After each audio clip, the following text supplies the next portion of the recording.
love you guys.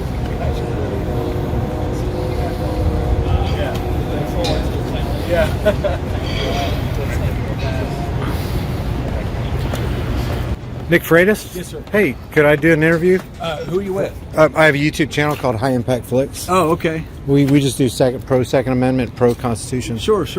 And I was just wondering what you guys thought about this gross violation of the Second Amendment. Well, obviously, all of us are very, very frustrated about it. And what you saw all over the Commonwealth was tens of thousands of Virginians coming out, peacefully protesting. We didn't see, I don't think there was a single arrest. I don't think there was a single incident of violence. It's just people coming out to protect their rights. And the biggest thing that we're worried about tomorrow is not pro 2A people. It's some of these agitators that we know are coming in that are going to try to wrestle the narrative away. And so I have absolute confidence that pro 2A people are going to be here to do just that. They're going to show up to advocate for pro Second Amendment rights for every law-abiding citizen. Right. And that's what we want to see here today, and that's what we're encouraging. And the other thing that we're telling everybody is, look, the Capitol Police, the state troopers, this isn't their policy.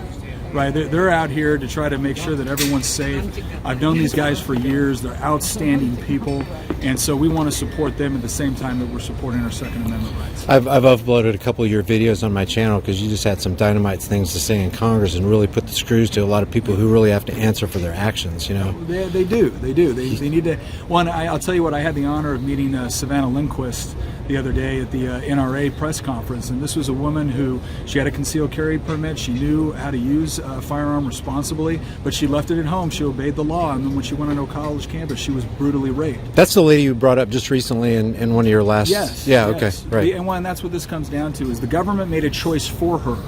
But then you didn't see any of those same politicians around when the consequences of the choice they made for her came to fruition. And that's the sort of thing that we're trying to avoid.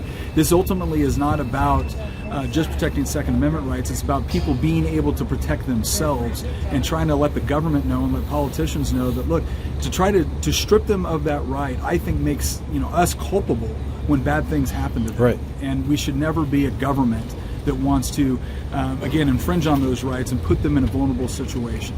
And it's a frustrating damned if you do, damned if you don't scenario in her situation, because if she disobeys the law, she could get thrown into jail or something. Well, and we've seen situations before where someone has a responsible gun owner had a firearm, protected themselves, and then either prevented a violent action from taking place or at least prevented from it escalating to a degree where it could have. And then you actually see prosecutors coming in and prosecuting the person that used the firearm responsibly because of some sort of arbitrary law that said they couldn't have a gun in that particular situation.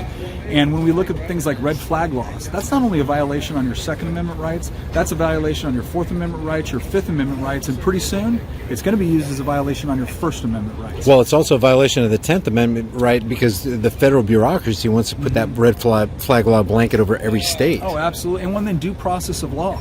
We're constantly up here listening to people talk about the importance of due process of law, and then when it comes to gun owners, they want to throw it all out and give the authority to a couple government officials to be able to deny you your Second Amendment rights and confiscate your property without a trial, without a jury of your peers, without legal counsel. That's just absolutely wrong. We shouldn't be setting up apparatus like that. Right. And just to put you on the spot a little bit, what do you...